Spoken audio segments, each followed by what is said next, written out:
இந்த வீடியோக்குள்ள போறதுக்கு முன்னாடி நம்ம சேனலை சப்ஸ்கிரைப் பண்ணாதவங்க சப்ஸ்கிரைப் பண்ணிடுங்க, பக்கத்துல இருக்க பெல் பட்டனையும் கிளிக் பண்ணிக்கோங்க. வாங்க வீடியோக்குள்ள போகலாம். விஜய் டிவில நிறைய புதுமுக கலைஞர்களை வச்சு தொடங்கப்பட்ட ஒரு தொடர் தான் மகாநதி சீரியல். பிரவீன் பென்னட் இயக்கிட்டு வர இந்த சீரியல் தற்பொழுதுதான் கொஞ்சம் கொஞ்சமா மக்களை அதிகம் கவனத்தை பெற்றுட்டு வருது. தொடரோட டாப் ஜோடியா பார்க்கப்படுற விஜய் காவேரியை வச்சு நிறைய வீடியோக்கள் சமூக வலைதளங்கள்ல உலா வந்துட்டு இருக்கு. இந்த ஜோடிக்கும் விஜய் டெலி அவார்ட்ஸ்ல விருது கிடைச்சிருக்கு.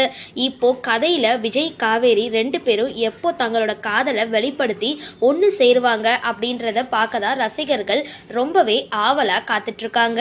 இந்த நிலையில மகாநதி சீரியல்ல நடிக்கிற நடிகருக்கு நிஜத்துல குழந்தை பிறந்திருக்கு. இந்த தொடர்ல நிவின் கதாபாத்திரத்துல நடிக்கிற ருத்ரன் பிரவீனுக்கு பெண் குழந்தை பிறந்திருக்கு.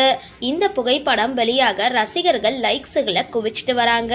சரி, இந்த வீடியோ பத்தின உங்களோட கருத்துக்களை கீழே கமெண்ட் பாக்ஸ்ல போஸ்ட் பண்ணுங்க. வீடியோ பிடிச்சிருந்தா லைக் பண்ணுங்க, ஷேர் பண்ணுங்க, மறக்காம டிபி காபி சேனலை சப்ஸ்கிரைப் பண்ணுங்க.